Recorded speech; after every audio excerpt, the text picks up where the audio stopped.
Well, hey everybody, welcome to another episode of Huffer and Friends. It's a podcast designed to help you flourish at life and relationships. I believe I have the best friends in the world, and they make me better and flourish, and sharing them with you, I believe, will help you flourish the way they've helped me.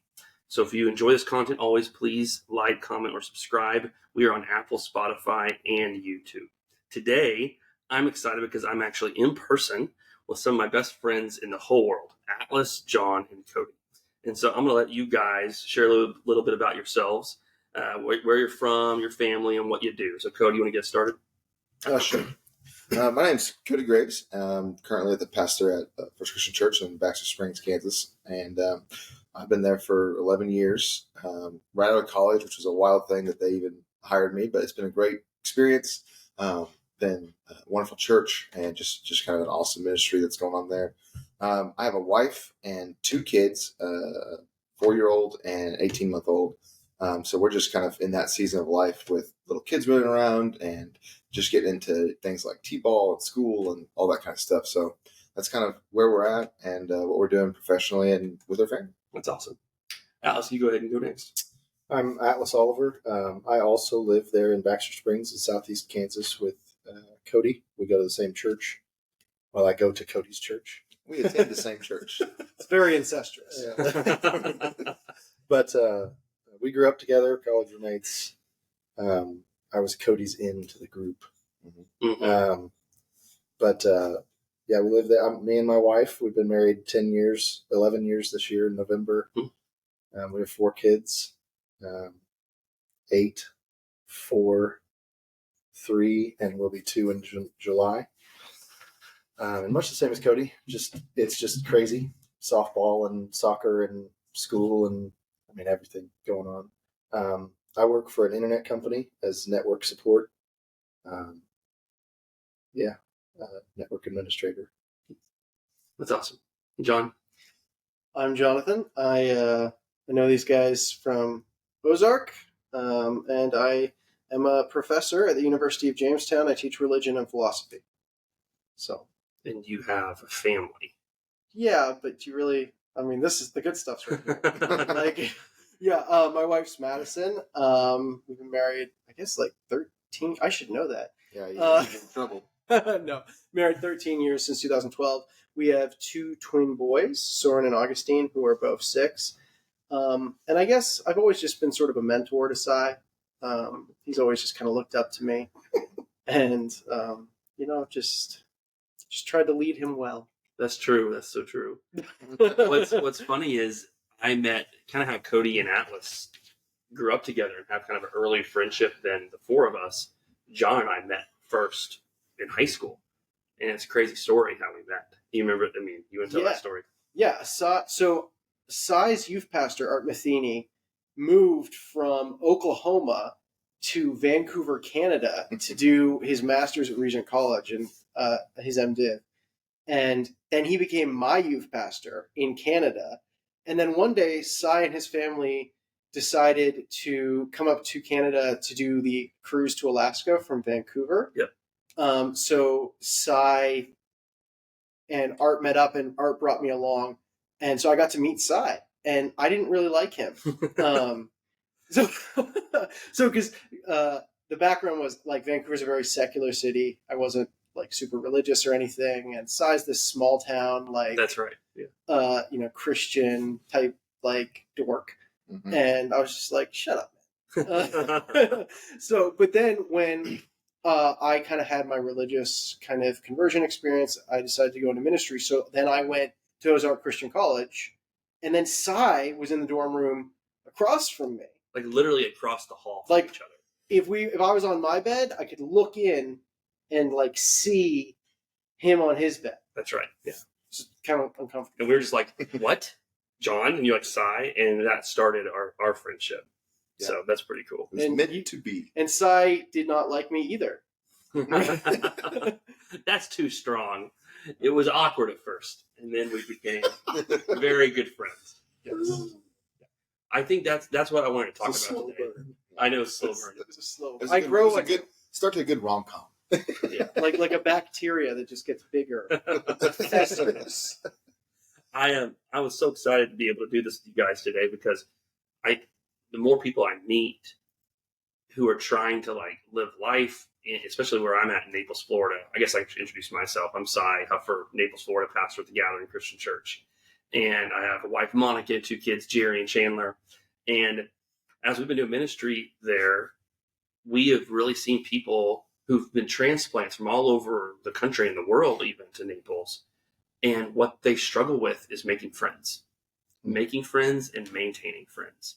And I think as adults, when you get out of that like college context, friendship is really, really hard. Mm-hmm. And so I was really excited when we were doing our trip together here to just take time with you all to talk about friendship and how important friendship is for the flourishing life. Mm-hmm. And how do you do those 2 things? How do you make them and how do you maintain them? Before we jump into that though, I want to ask you all, like, I feel like it's hard for adults to make friends. Have you seen that? Like, why do you think that is? Why do you think that's so difficult for adults, especially men, to make good friendships and maintain them? Yeah, I've definitely seen that. Which we were briefly, just to make us aware of where this podcast was going, just discussing the discussion questions, not discussing them. So I was like, here's what we're talking about. And I was like, oh man, like I don't know if I should be on this podcast because I feel the same way. Like it's hard to make meaningful friendships as an adult. And I haven't done a lot of that. I think it's easier when you're younger because you're in kind of a pressure cooker. Mm-hmm. Like you're just around people doing the same thing, whether you're in like high school doing sports and doing like clubs or doing activities, or you're in college and you're like in a dorm, you're studying, you're in the same class, and you just have these shared experiences, and you have very little other commitments pulling you away. You don't have a family yet, you don't have bills yet, or a job yet, or anything like that. So I think that helps when you're younger. But yeah, it's tough when you get older and you start getting you splinter off relationally into all these little other areas that you have responsibilities in. It's just a lot harder to do that. I think something that contributes, and this feels somewhat half baked, but the idea that like in our culture, I feel like we hit a point where once you reach your career, once you start your career, you're there. You did it. Destination. You're like, so you kind of just park, and we all kind of like. So now, like we don't. There's no big dreams of like, okay, now I want to have, Thursday nights with my guys. Or like we don't have those ideas. We don't plan for those. It's like get to your career, and so once you do that, you kind of are just like, what's next? You're there, and so I think that contributes. Yeah. Well, what I immediately thought was that, most guys when they get together with their like college friends, they get together for a trip, they go to Vegas, they go to a strip club, but Cy has us do a podcast on friendship. So that was You're rethinking that friendship now. What are we doing, Cy? Yeah. So I was just thinking when you asked the question, that's what I was thinking. But also, I think the non-location specificness, the world is expanding. You don't live in the same town necessarily from birth to death. Mm-hmm. And so all 3, like I live in North Dakota. I was living in Canada and England. Cy was just moved to Florida. Cody and Atlas are in like Missouri or Kansas. Yeah, they're Kansas. It's all flat. I don't care. But weirdly, awkwardly, you would think almost with like we're more mobile than ever in the modern world and we do these things, but we also have more means to stay connected. So it's kind of weird that we're not, like there's more avenues to keep those relationships. Yeah. It's just weird. Yeah, that just negates my point. But I mean, it's like it's radically different from thousands of years ago when like you're in a village and like the hut next to you is your best friend, right? And your grandma and grandparents are next. Like it's just such a communal. In a way, all of the technology or even the ability to travel and stuff like that is more just a buffer to you being able to. I mean, like you just said, people would live in the same town forever. Mm-hmm. You were going to get to know some people, and you wanted to spend time outside your family. You're going to have some friends. Yeah. Mm-hmm. But now it's like we spend so much time propping up the facade. I think there is an element of with friendship and the way the world is connected, you can have great friends, but because you're so aware of what everyone else is doing and their friendships, you're always wondering, like, why am I left out? Like, what, like, you know what I'm saying? Like we have Facebook, we have Instagram, and you can have great friendships, and you can go and be very busy with social calendars and activities and stuff. And yet, when you see whatever other group of people going out for dinner and you weren't invited, you're at home, you're like, well, I guess I don't have good friends. It's almost like there's this, like, it's a mirage. It's not a reality, because it's like that might be the one night that group went out for 6 weeks. Sure. But when you're seeing all of the groups going out multiple nights and every night on Facebook and Instagram, just scrolling, it's like it makes you feel like you don't have deep friendships when actually you might. It's just discontentment breeds, you know. No, I don't feel like my friendships are good. No, I think there's definite challenges. The other thing I think is hard is our society. Like when you're growing up, at least for me, I was given my friendships at school. It was programmed for me. Yeah.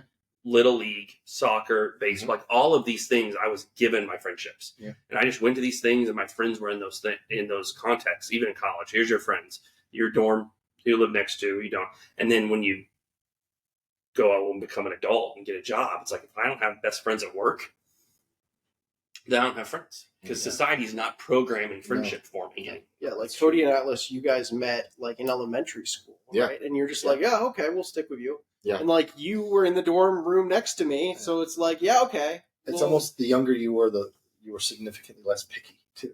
Yeah. Oh, yes. Like, my goodness. You're my friend because you have a balloon. Oh, yeah. With your balloon with you. Well, because we're all very, very different. Yes. And if I meet someone who's as different from me as you guys are today, I'm kind of just like, oh, that sounds like a lot of work. Truly, though. And that, it sounds like a lot of work. I think that's part of it too, because I think you get a career, you get a family, and like you're just busy. You have obligations, and you're like, I have to work at friendship too. You know, like I have to go make friends. Like that's not just restful. Yeah.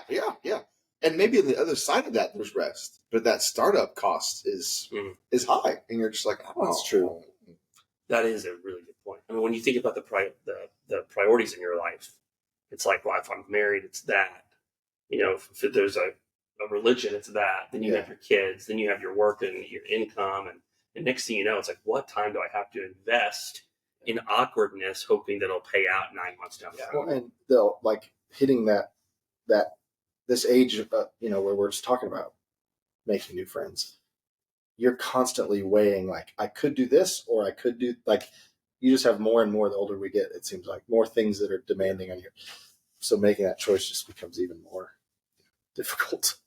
And I think once you get kids, and like in my context, I know it feels like there's just a lot more kids do now. So it's like, whereas maybe like 20, 30 years ago or more than that, like you would have like my family and other families, and we'd go to church together, and then we'd meet up like one night a week or 2 nights a week. Our families would get together, and the adults would play cards and something. The kids would run around because our schedule isn't that full. But today it's like, I don't know if I have 1 night a week because the kids got this ball game, and there's this program for school, and then like I'm committed to this community thing, and it's like I just don't know if there's not a lot of evenings where all of our schedules are open. But it just feels like maybe in the past there just wasn't as much. There's more room to be like, yeah, we're going to meet up and we're going to have an evening with our families together. And that further feeds into that making friends with people that are already like you, because then it's like, we ran into you at the community thing. Our kids are on the ball team together. Like, but that's it just makes it difficult. And I think North American work culture is even more intense. Like, it's not just, in the 21st century. Like, North American work culture is very productivity, efficiency, using your time, clocking in. Like, there's like a lot of other cultures just aren't oriented that way, right? Yeah. Like, you have a siesta in the middle of the day, or like, it's a very modern kind of like industrial work ethic that we've inherited that isn't even necessarily true of other Western countries. Like when I was in England, there was a very different sense of what work was, and we took breaks every 45 minutes to have tea. Tea breaks. It was wonderful. Yeah. I actually knew the people that I was around because we had tea every And so, like, yeah, we're in a very unique work culture that doesn't prioritize relationships as much as productivity. That's so true. I think the kid thing is a big thing, going back to like the activities that they're engaged in, and you wanting to focus on them. I think one of the things to think about, that's like has been not necessarily your excuse for not pursuing friendship, but has been like the explanation, like the reasons, like we're just always doing all this kid stuff. You want to set your kid up for success. You not teaching them and modeling for them how to have friends is setting them up for failure. Because if they don't see you having friends with other adults growing up and seeing what you did, then when they get your age, they're going to be in the exact same boat you are. And so, just an apologetic for why you should have and pursue friendship, even when you're saying, kids, we're going to do less because me and your mom need to have friends, is because you are trying to leave a legacy to your kids. For them to flourish at what it looks like to have friendship. I don't want them to have friends. I just want them to keep coming back to me for intimacy and identity. I don't want them to leave. Like, this sounds great. I want my kids to leave. I want them to leave, but then like wish they could come back and like be clinging a bit, but like from a distance.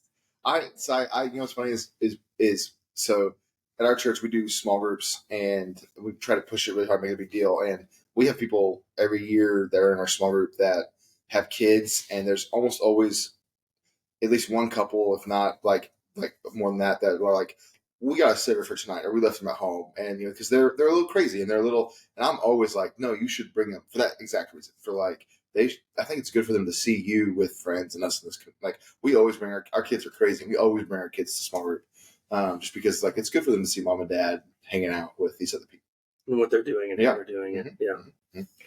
That's good. We've been friends. This is crazy to say this. We've been friends for 18 years. Our friendship is like going to college. Yeah, like and just to let you guys know on the podcast that these guys helped make me who I am today. We're sorry, but like seriously, I wouldn't be who I am today without them. And it's not just like what they did in the past. Daily, these guys help me continue to grow and to become the best version of myself. Yet, I think friendship, like when I tell people about the four of us and what we do and how we pursue our friendship, it is not the norm. It is absolutely not the norm with adults, especially adult males. And so I want to share with you all our story, and perhaps how we maintain this friendship is something that you can glean something from. I don't know. This might just be our fun activity we did on our hangout after Topgolf. But so I want to ask you all, what was that process of us becoming friends?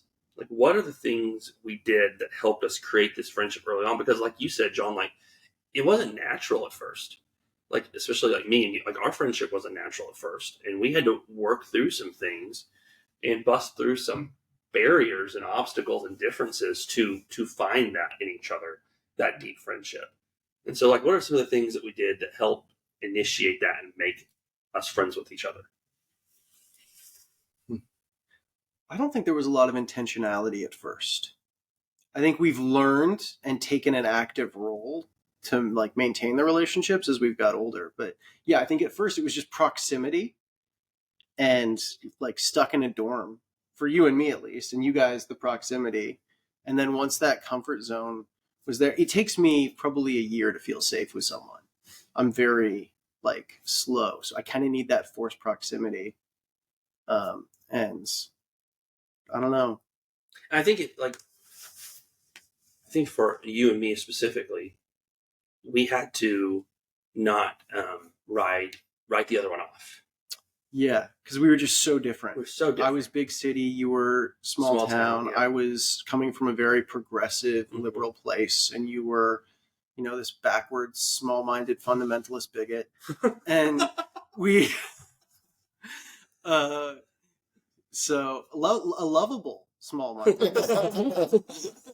No, and you were also a very genuine people person, and I was more like sort of cynical, like, oh, it must be a facade if you're like asking me about myself, like you don't really care, like, and I was always trying to like make witty jokes that were cynical and that sort of thing. And we just kind of... So much has changed.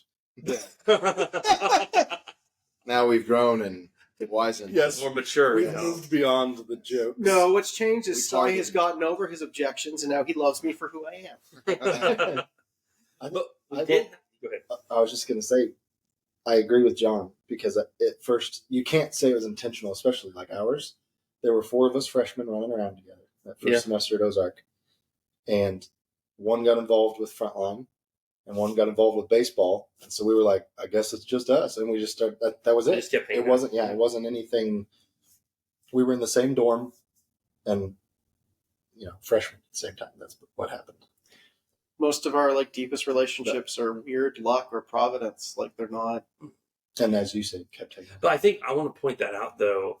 Like I've seen as we moved to Naples, there's a lot of transplants to Naples.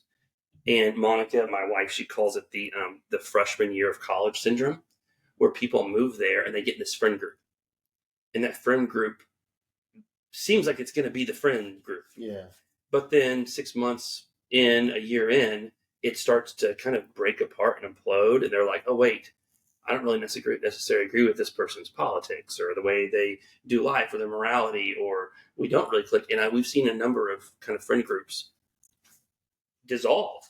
And people like who they thought were going to be their friends end up not being it. And they end up finding this other friend that they might have dismissed at first and I thought was going to be that person. And they're like, oh no, these are my friends now. Yeah. And I think that's something, just an encouragement to people. Like, I think that's natural, that like God, I believe that God brings you friends for seasons. Yeah. And if that friendship doesn't last for 18 years, not every friendship's going to last for 18 years. And that's okay. Just take the friendship for the season that it is, appreciate it, savor it, but I think deep friendships like this is mining for gold. Yeah. It just takes diligence and time and a commitment to loving the people and being friends with people that you're around when you're around them. And over time, you end up looking around going, oh, look, I have a collection of some of these awesome relationships. You said in there commitment, and it just reflecting back on just that first couple semesters, we had some conversations where it was like, I don't know, it sounds funky, but it's like stuff that you would make, like an agreement you would make between someone who's just a couple who's dating or even engaged. Because we'd be like, no, we're not going to keep track of if I buy you something or if you buy me something. That meant a lot. Or just real conversations of this is what's happened in my life. It was, and I don't remember who said it, but it was a lot like a pressure cooker at that time. So it brings out those deeper conversations and like, this will never happen with it. I don't know. That adds to it. That makes more sense why you never bought me anything. That's exactly. Once you said it, Si, I was like, golden ticket. The wallet. I got a golden ticket. Yeah, I think that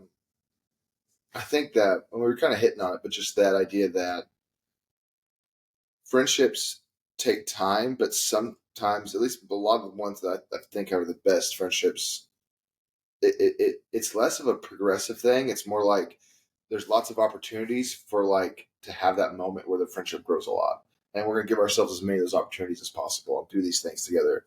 And it's like you guys had mentioned, like we had these 4 friends and 2 of them just went off and did something that kind of left us, and we kind of just, then that happened. And like I feel like there's moments where we've had like, and I don't know if you remember this, John, but like we knew each other in the context of the group, and then there was this time we went to get burgers at Hardee's. It was just the 2 of us, and we talked, and it was like this moment where some things came out and we talked just a little bit more in a different way, and it took a leap. Like it was just like, oh, like we're friends now. Like we're like The burger good friends really now. helped. Yeah, yeah, it did.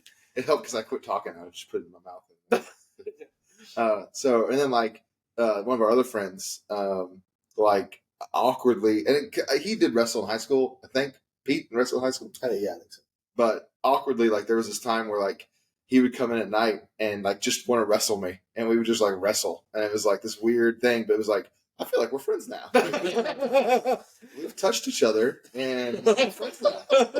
So I think it was just one of those things where it's like these moments were confirmed, like it confirms in your Are brain. you recommending that? Yeah. Just Find someone, show up at their house, and wrestle. Yeah, I just think there are these moments that confirm in your brain, oh, we are friends now. And once that confirmation's made, it unlocks things. Yes, And that's true. you don't know when that's going to happen. And it's just like, the more we're together, the more opportunities that has to be like, oh, like, yes, what you just said confirms to me we're solid. And that opens up some stuff. So it's just, it takes time and giving yourself those moments, those opportunities for that to happen. I think it's really good, Cody. There's this gem of what you said, I feel like. And Surrounded by less no, than things. There's a nugget. There's a nugget. All the Buried way. all that other stuff was crap. Yeah. No, like I think there's like social groups, and you're part of this group, and all these people are hanging out together. And if you always try to hang out with like 20 people, 40 people, you aren't going to develop any depth with all those 20 people or 40 people. You have to have times where it's like, not all four of us, anytime one of us was hanging out, we were all hanging out. It was like, But like face to face, like eyeballs deep, right? no, gosh. So like, you have to like sometimes break, like, okay, let me just hang out with Cody, and us like have more of focus, like a friendship that's separate from the group. And then same thing with John and Cody, and John and Atlas, and me and Atlas. And I think that's something that people miss, where it's like, Monica and I often will have just another couple go out to dinner or come over to our house. Not because we don't want to exclude anybody else, but because we want to get to know that couple or that friend better. And with 30 other people around, that won't happen. Yeah. And so you do have to like be intentional about specific people. Like, I want to spend more time with just that person. And I think that was what you're talking about, is like we all four hung out a lot, but then you and John had that moment where it's like, okay, actually went deep with just me and John. We're friends. It's sort of like the penny slots at a casino where you're like putting them in, nothing's happening, but you have to do that over and over again, and eventually one of them will strike and you'll get, the jackpot or whatever casinos give you. Don't know. Yeah, I don't. We I are don't not gamble. endorsing gambling on this podcast. I'm a good Christian boy, but like you're putting in that time in and you're consistently doing it, and like a lot of the time, like, oh, that didn't lead to anything. Mm-hmm. That friendship didn't happen. They weren't interested. It wasn't a good connection, or we weren't in the same stage of life, or our differences didn't align in a complementary way or whatever.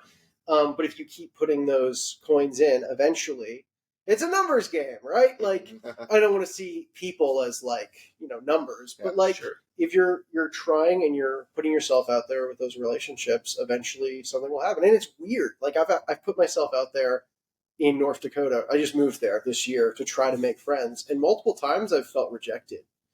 But I just have to remember, it's like a numbers game, right? Like you gotta keep opening yourself up over and over again. And like a lot of the time, it's not going to lead to anything. Yeah. But if you keep doing that, eventually. And you learn about yourself in that. Like, I love You gambling. still get something out of it. Yeah. Well, like, I don't know. It was a funny conversation I had. This may be slightly off topic, but that reminded me of a conversation I had with a previous student years and years ago. But we were hanging out, and he was talking about how he's having trouble with his small group at his church. And he was like, we spend a lot of time there, and I'm really trying to make it work. And he goes, but there's a couple guys there. If they start talking about football, they'll talk about football all night. And he's assuming that I'm not like that. And I was like, hey man, that would be me. And he was like, no way. It just was a weird, like, we've had a lot of real conversations. So he didn't even, like, we were close past that point, but he just had never had that penny slot, moment where they get past the football conversation and he can be real with this human being on the other side. He just was always like, man, we just never. And I was like, you just got to hang in there, keep spending time and give it a chance. What? I think it's funny, like, when you talk about the interests of that guy, like, it was like those guys love football and he wasn't into that. Yeah. I feel like the four of us, we have a lot of cross like interests, but we're not all like into the same thing. Right. I think we have a common faith, but then from that point on, like, we're very. I think we have a good humor overlap too. Yeah. I think we can make each other laugh, which is a good thing. But like hobbies and interests, we do kind of diverge sometimes into those things. But yeah, It's pretty varying. it really is. Yeah. It really is. I'm super athletic, in great shape, and he can't tell any different. Over it. And it's hard hanging out with these slobs. Cody, I'm pretty sure he'll post a photo in the thumbnail for the episode. Running through some AI stuff first. But I think interests are great. Hobbies are great to meet people. But that's not, don't ride people off just because they don't share your hobbies. Right. That's right. That might even make it more interesting. They like balance. Yep. And I think in some way, I mean, my relationship with Sai has been one of the deepest ones that I've ever had. And in some ways, you're the person in this group that I least have in common with. Yeah. And so it's a friendship that's truly built on something other than just coincidental hobbies and interests. You know, like I have a lot in common with Cody and Atlas, but I barely like them anymore. It's just, but it's a deeper thing. We're like an old married couple. Yeah, that's right. Yeah. So piggybacking off that, and again, maybe this is going in a different direction too, but I think one of the weird things, like a wall, if what you're looking for is like a deeper friendship, if what you're looking for is like a friendship that's meaningful, it feels a lot like sometimes a wall to that is like there's a lot of people that have never had that. Like they got good friends, great friends, people that are brothers, but they're just like, I don't ever talk about anything that matters. Like I don't have those deep conversations. And so it's like, you're like, I want to have that. And like, sometimes it's hard to make friends because it's like, I keep butting into this.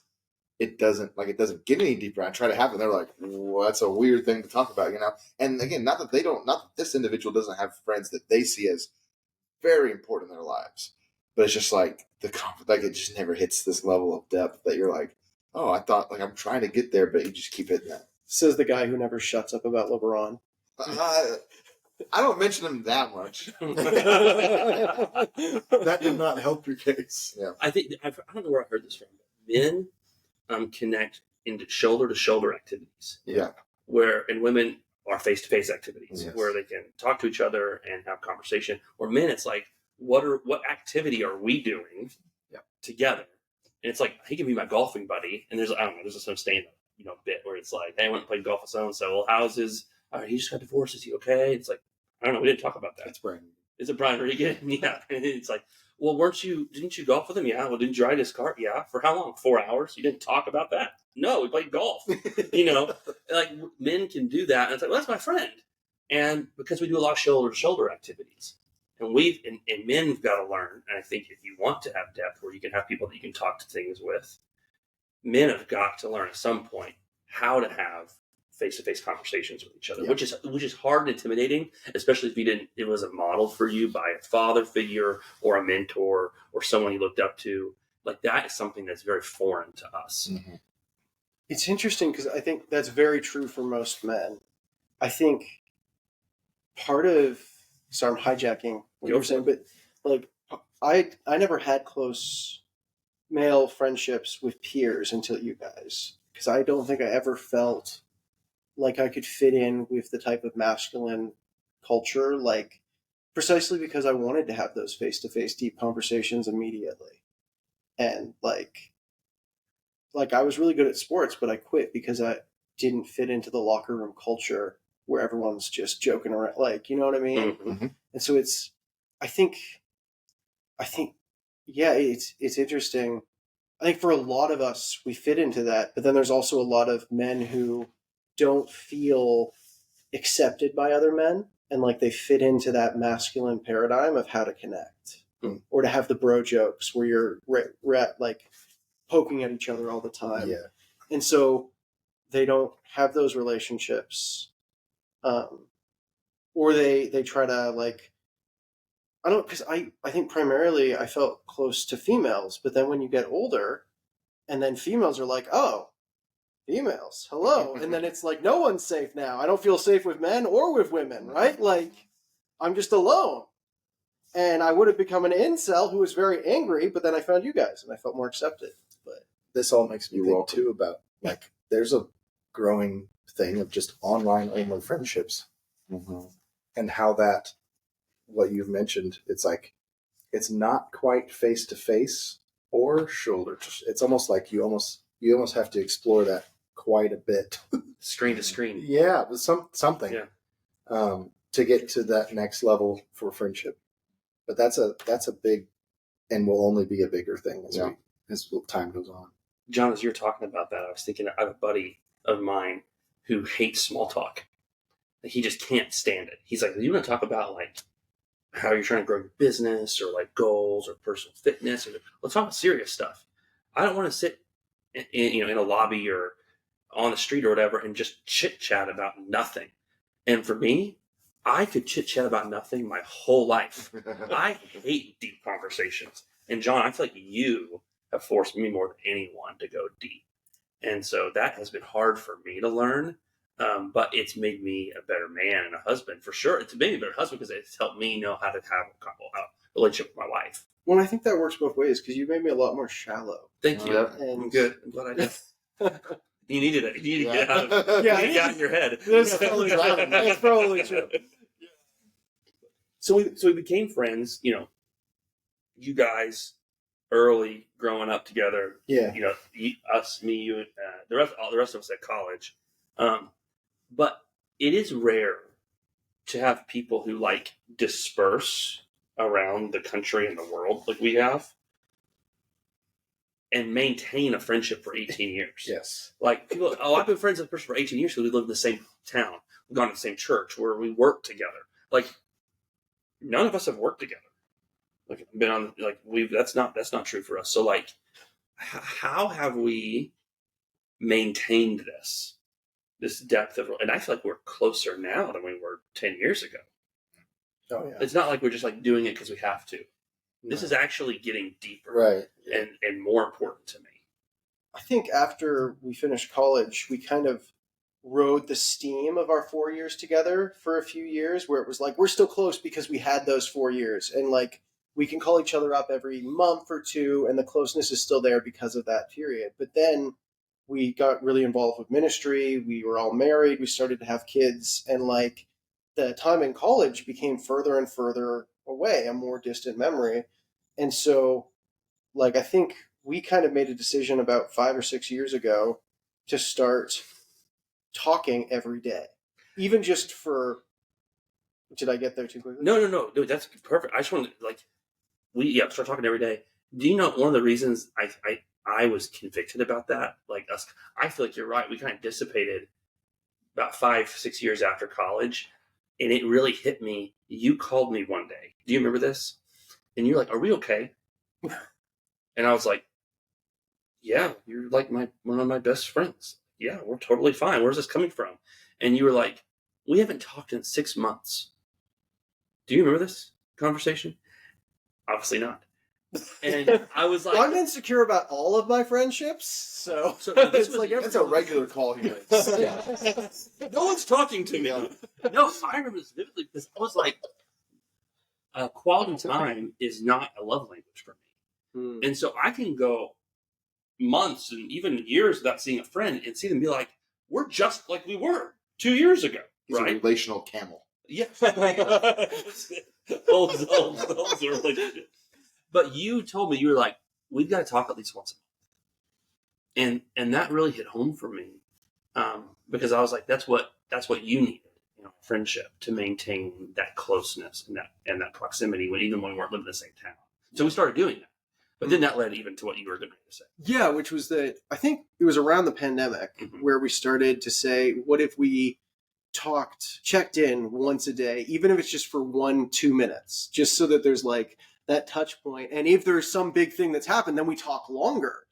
But that consistency in our lives, because if we were in the same place, even if we didn't spend the whole day together, you might pass each other down the street or you're at work at the water cooler. You'd have those 5-minute moments every day. And so in a globalizing technological age where we're not all the same place, we decided to kind of replicate that and talk every day at 8 p.m. It was 9 p.m., but then we had to change it because size schedule, whatever. We do a lot for Cy. We do. Remember when he stopped using Facebook Messenger for some like weird ministry reason? So we had to download a new app to communicate with each other? That was stupid. Well, what are we on now? Now we're on Messenger because you go for these fads. But so now we've been doing this for 5 or 6 years where every night at 8 o'clock we all have a group chat and we talk for usually maybe 3 minutes, but sometimes it goes 10, 15, 20 minutes if someone's going through something, or even if we're just wanting to catch up deeper. And I feel way closer with all of you than, and we're actually in each other's lives. We know everything. It's an interesting thing too that, would you believe we don't all make it to every call? And so there's nights where it's just me and Cody or me and John. Yeah. And so there's also that where it's like, it's almost like a shared responsibility in the group too, that if me and John have a conversation one night, well, then the next night John's not there, I'm going to share with you two. Yes. John talked about this and like, hey, pray for whatever it might be. Or this is, hey, great news, you need to call John. That's happened several times too. It adds to that, the brotherhood of that. And I think our mutual faith, like, also plays a role in that nightly call, because all of us want accountability when it comes to our relationship with Jesus. Absolutely. We want accountability when it comes to our purity and our relationship with our wives. For sure. And we know that we can't do that alone. Yeah. That we need help. And so this nightly call, I got this from my friend Sergio Rizzo, but you can steal this. This is not like patent or anything. But we literally answer 4 questions. How are you on a scale of 1 to 4? And I don't know why that's the scale, but that's the scale. That's the scale, and we've never changed it. Well, the Lord have written. We've added decimal points to it. Our wives would contend that point. We've changed it. We definitely, there's a lot of 1.5s. 1.25. 1.125. Yeah. I'm a big fan of the 1.125. I'm not quite good. It's like I'm just a shade away. But the scale is 1 is that you're great. There's you're going to bed. There's no stress, but there's no like any issues going on. You're not in the funk or anything like that. You're just in a really good spot. And then 2 is like, I've had a kind of a rough day. This happened. Got in a fight with my wife or whatever. Bad day at work. Something with the kids. 3 is like, I'm not in a good headspace. I need some intentional time with you guys to like process what's going on in my life.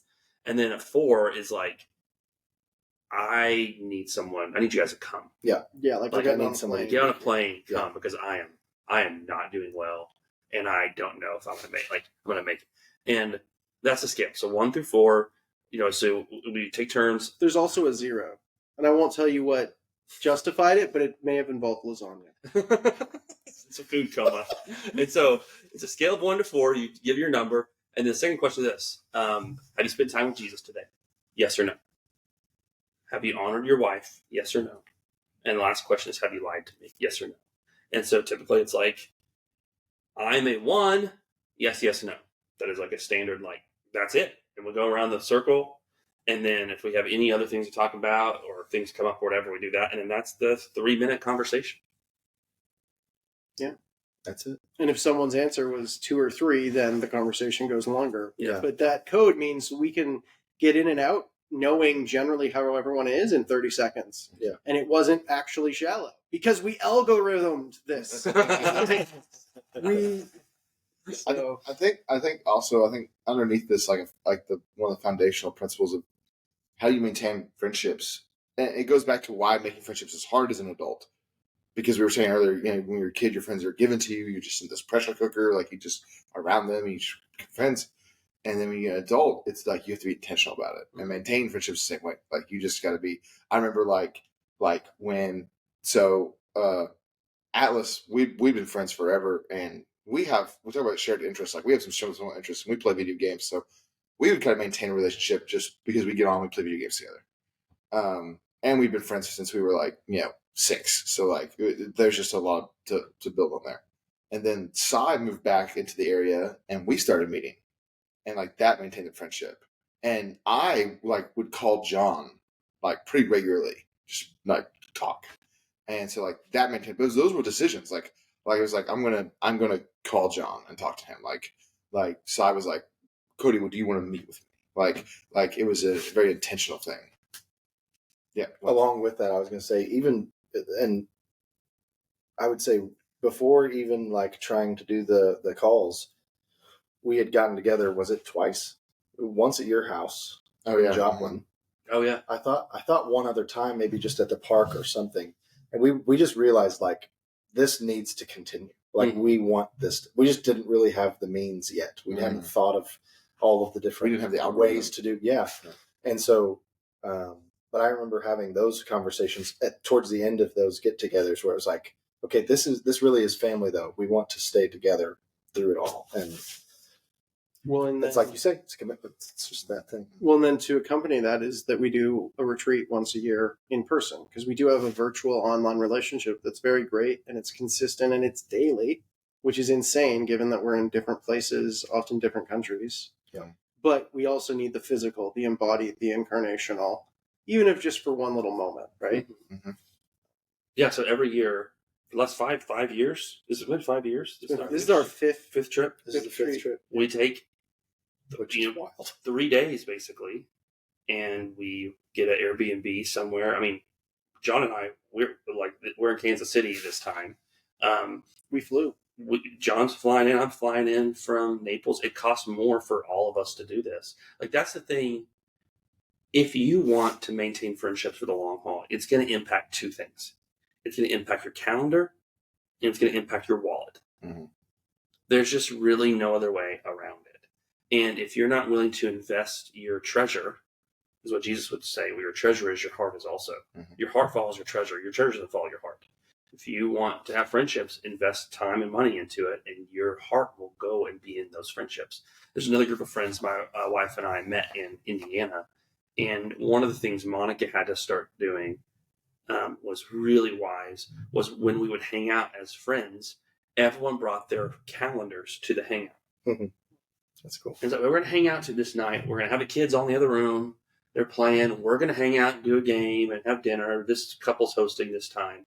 We weren't in a home group. We were in a small group. If you don't know what home groups or small groups are, those are groups that churches start for people to get together every week and study the Bible. This wasn't it. This was just a hangout with friends. And we all brought our family calendars to the hangout. And before we left, we all sat down and scheduled the next time we were hanging out. And that little habit made sure and ensured that we didn't go 6 weeks or 2 months or 3 months without hanging out again. And it was the consistent thing in those friendships. So there's lots of different ways to do it. You don't have to do it the way we've done it. No. But for us, for guys, the daily calls and then the annual gathering every year is how we've really grown closer over the last 5. And it's funny when I've told other people who like aren't in our circle about this, they're often very like, that's really weird. It's like, because the idea of 4 guys like doing something consistent like that in our modern culture, it's either like a cult or it's some sort of homoerotic hobbit relationship. Like but we don't have a category for genuine, intimate male friendship, Mm-hmm. and especially one that would like, we're going to talk every day at 8 o'clock. Yeah. Like, you know what I mean? Oh yeah. We have to categorize that as something else because men don't do that. And yet, But these men do. Well, I was just going to say. And yet these men do. I was going to say, I assume your families are like mine in that when the call hits, I can say it's the guys, and I walk out of the room and go talk to you guys for the 5 minutes, and we've adjusted to that. I mean, that's just a thing. Yeah. Oh, yeah. No, there's times we miss it, obviously, like we said. Sure. But Various reasons. there's people. I mean, even my extended family is to the point where they know that I talk to you guys every night. So My wife loves that I do this. She hates that it always interrupts dinner or a movie or something. But like whenever my mom's over and it happens, she's like, "Oh, you're talking to your little guy friend." So she gets so excited because she's like, "Oh, you have male camaraderie in your life." Well, and then I'm so happy. there's also though that like something will happen in our lives and we're wrecked. Yeah. And it'll be, 7:59 and my phone starts buzzing and she goes, "You need to tell him everything." Yeah. And she's looking, it's my wife saying, "Hey, go share with it," Yeah. Well, yeah, Monica will even say to me, like, yeah, like, if we got in a fight that day. Yeah. And the alarm goes off, she looks at me and she goes, "You gonna tell them you were an ass today?" I'm like, yes, Yeah. I'll tell them. Jerk. Yeah. I guess. I can't believe Sai said that. It's like when Captain America said, Yeah. "Darn it." Watch your darn language. Yeah. You said that guys, you just say like this is like a homoerotic thing or like a weird awkward thing. I feel like there's a third category that has happened too to me as my friends have learned about it. Because I've been at parties and I've like walked out of the room to take this call. I'm like, what's that? I was like, well, I talked to my best friends every night. They're like, We know you always tell us you're with your other friends. Friends. But there's this. It's almost kind of like those are the two kind of like out front, like, well, that's that's odd, that's kind of crazy, that's actually a cult or something. But then I've had other people come to me and be like, that's really cool. Mm-hmm. Like, how do I get that? And I've had people ask that question, like, is this like an open group? Can you invite more people in? I'm like, no. There's a $500 entry. That's right. But there monetize this? If you could pay for the next retreat. That's right. Yeah, You're yeah. gonna come. I mean, that's what the podcast is. We are currently monetizing the friendship for Psy. We're not. No, none of that's true. But that is, I think there is also people saying that's pretty cool. Yeah. Like I crave something like that because I don't feel like I have that in my own life. Yeah. And it's I think you're right. And that's when kind of ping pong back to what you said earlier about we see other people have these great relationships and like it hurts us and like stifles our relational growth. I think that you're right. Like people see this and they're like, man, that's cool. I want that.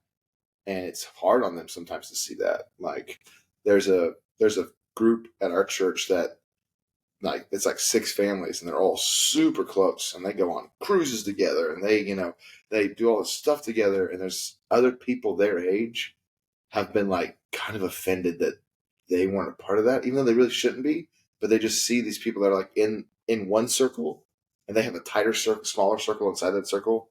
And they're like, man, I want that. And it hurts that I don't have that. And sometimes they even get offended by that. But yeah, I think there's a lot of people that are like, I really want what that is.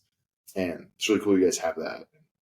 Yeah, can I be a part of that phone call? Yeah. And it takes sacrifice to get that. Yeah. It takes work, 18 years of work and nightly calls and other things. Yeah. And big moments. Yeah. What is we're gonna close our time here. What is one last word of advice that you would want to give to people about developing, like to flourish at life? You need to have really strong friendships. How do you get that? Like, how do you make those friendships, maintain those friendships? What's one word of advice you want to leave with people today? You want to go first? I'll go first. You guys owe me one.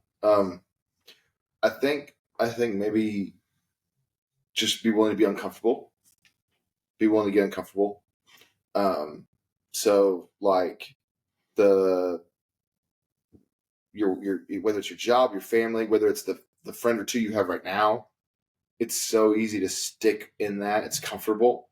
And even though you long for other relationships, and you long for friendships, and you long for that in your life, like you see other people have it and you want what they have and you think it would be good for you.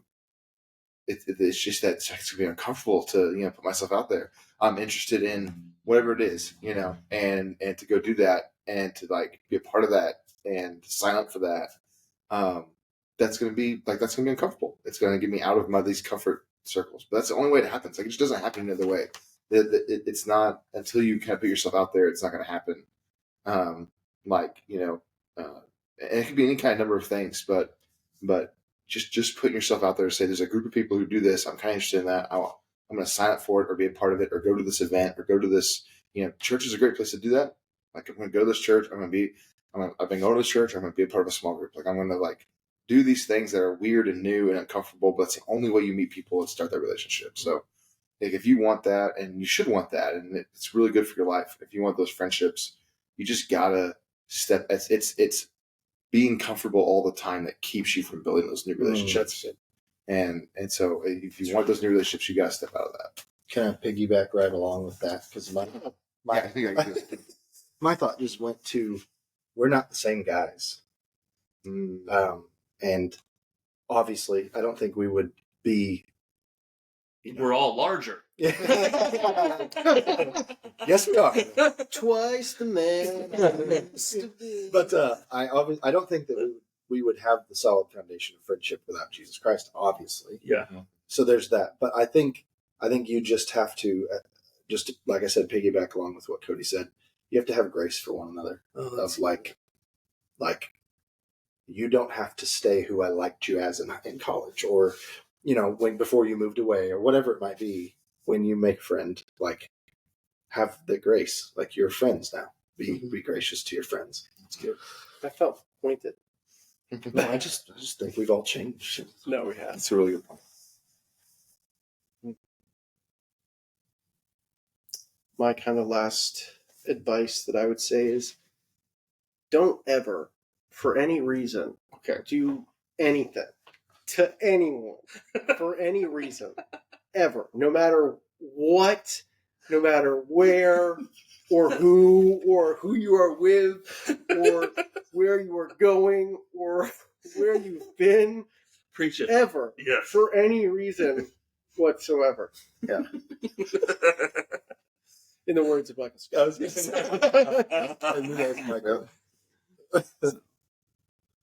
Do you have an actual last word, Brian?